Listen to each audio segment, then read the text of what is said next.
My name is Ava. And the day my grandfather died, something in my life quietly shifted, though I didn't yet understand how deeply it would change everything. It was a cold, dull afternoon in the old family house, the kind of place that always felt too large when it was silent. The house stood on the edge of a quiet town somewhere between Europe and America, surrounded by tall trees and a long gravel driveway that echoed every step. I had grown up visiting this house, running through its wide hallways, sitting beside my grandfather William as he told me stories about his life. To me, it had always felt warm. But that day, it felt different, empty, almost unfamiliar. When I walked into the living room, my parents were already there. My mother, Eleanor, sat straight-backed on the sofa, her hands folded tightly in her lap. My father, Richard, stood near the window, staring outside as if the view mattered more than anything happening inside the room. My sister Clara leaned against the wall, her arms crossed, her expression calm in a way that didn't feel right. No one greeted me. No one smiled. The air felt heavy, like everyone had agreed on something I didn't yet know. "Sit down, Ava," my mother said, her voice steady but distant. I stayed standing for a moment, then slowly took a seat across from them. My heart was already beating faster, though I couldn't explain why. My father turned toward me and walked over, holding a small envelope. He didn't say anything as he handed it to me, just placed it in my hands like it was something ordinary, something unimportant. I opened it carefully.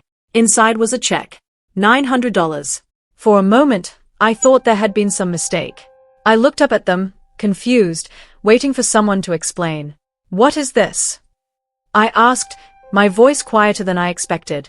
"This is your share from your grandfather's estate," my mother replied, her tone calm, almost rehearsed. "Take it or leave it." The words didn't make sense. My grandfather had been a wealthy man. His house alone was worth more than I could imagine, and I knew he had built a life full of success. I looked from one face to another, searching for something, an explanation, a hint of truth, but all I saw was distance. "Where's the rest?" I asked. Clara let out a small laugh, shaking her head. "There is no rest for you, Ava." My father finally spoke again, his voice firm. "The estate was worth around $110 million. It's already been divided between us. This is what you get." I stared down at the check again. $900. It felt small, almost meaningless, especially compared to the number he had just said. But more than that, it felt like they were trying to reduce me, to decide my worth with a number. For a long moment, no one spoke. The ticking of the old clock on the wall filled the silence. I could feel something rising inside me. Not anger at first, but clarity. A quiet, steady understanding that something was wrong. I stood up slowly, holding the check in my hand. I walked over to my father, placed it back into his palm, and looked him straight in the eyes. "See you in court," I said. And without waiting for a response, I turned and walked out of the house, leaving behind the only place that had ever truly felt like home. I didn't go back to that house after that day. I didn't call, I didn't text, and I didn't wait for any of them to reach out. For the first few days, I stayed in a small rented room above a quiet cafe in a city across the ocean, somewhere in America. The room had pale walls, a narrow bed, and a window that looked down onto a busy street where people passed by without ever looking up. It wasn't much, but it gave me space to think, and more importantly, it gave me distance from everything that had just happened. At first, I kept replaying the moment in my head. The envelope, the check, my mother's voice, my father's calm explanation, Clara's quiet laugh. None of it felt real.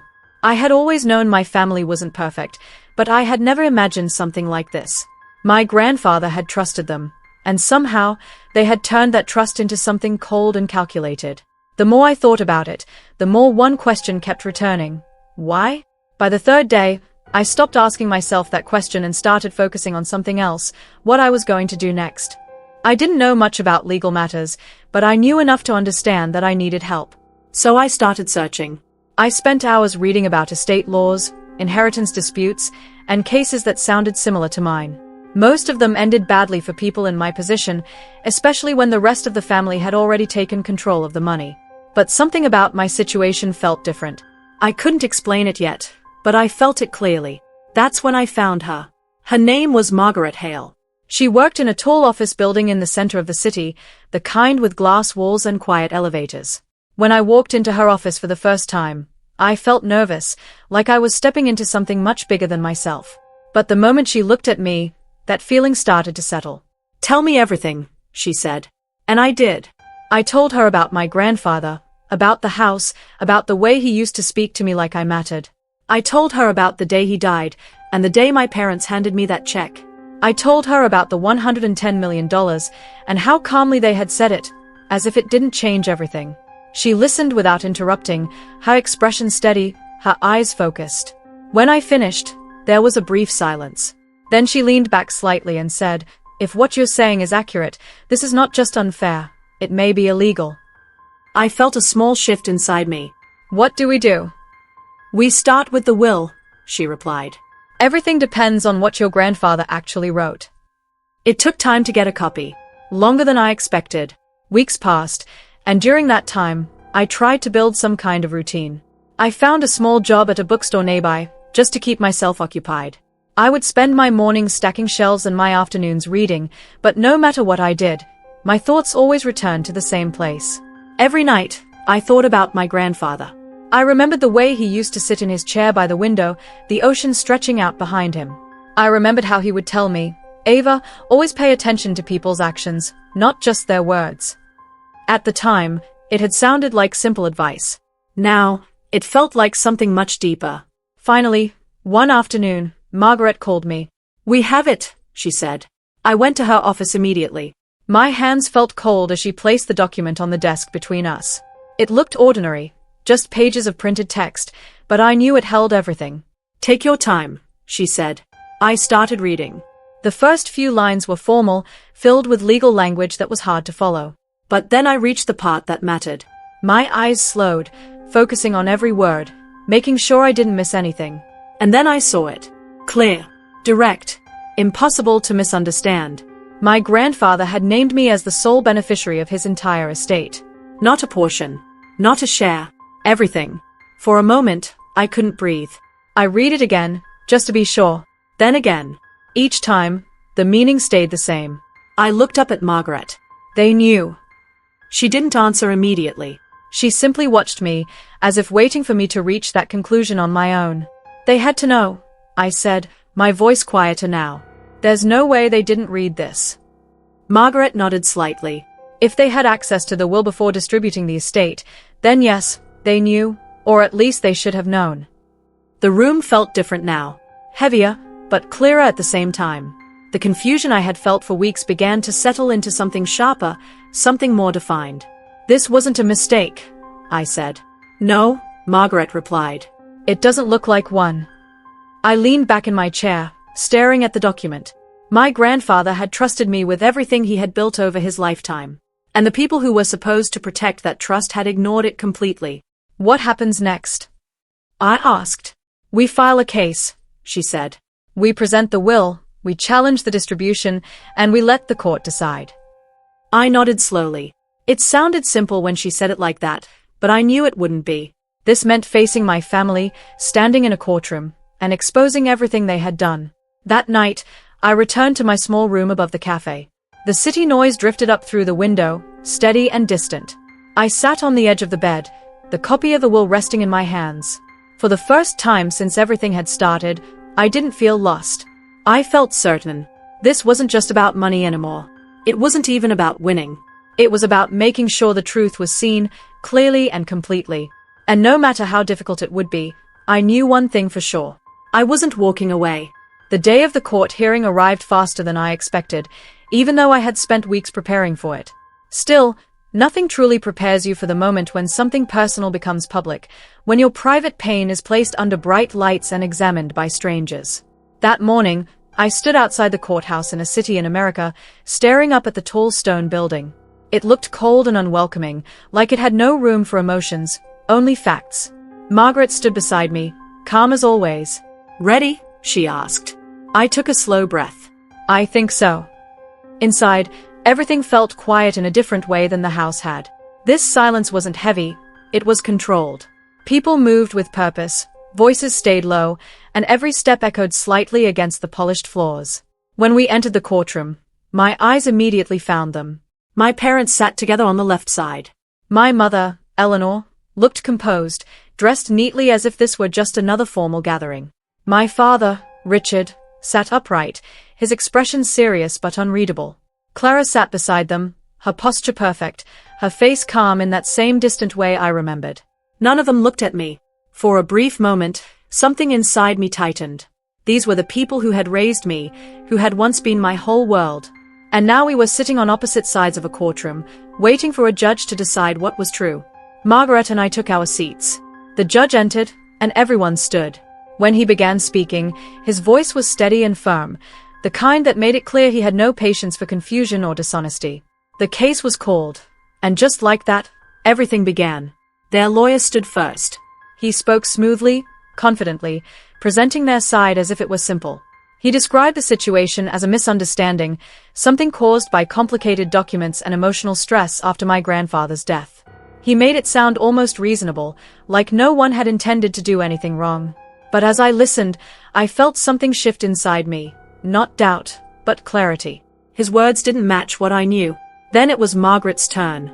She stood, calm and focused, and began speaking in a way that was direct and impossible to ignore.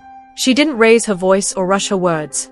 Instead, she laid out the facts carefully, step by step, building something solid and undeniable. Then she presented the will. The document was handed to the judge, and for a moment, the room felt even quieter than before. I watched as he read it, his eyes moving slowly across the page. That same line, the one I had read over and over again, was now in front of him. Margaret turned slightly toward my father. "Mr. Richard," she said, "did you have access to this document before the estate was distributed?" My father hesitated. It was small, but noticeable. "Yes," he said finally. "And did you read it?" "Yes." "And did you understand that it names Ava as the sole beneficiary of the entire estate?" The question hung in the air. For a moment, no one spoke. We believed," he started, but his voice lacked the certainty it once had. Margaret didn't interrupt, but she didn't need to. The silence was already doing the work. She asked my mother similar questions. Eleanor tried to remain composed, but there was a slight tremor in her voice now, something that hadn't been there before. Clara avoided eye contact entirely, staring down at her hands. The truth was no longer hidden behind explanations or excuses. It was there, clear and exposed. As the hours passed, more details came out. Dates, documents, decisions, all of it forming a picture that was impossible to ignore. This wasn't a mistake made in confusion. It was a choice. A deliberate one. I sat quietly through it all, my hands resting in my lap, my heart beating steadily. I had imagined this moment so many times, but now that I was here, it felt strangely calm.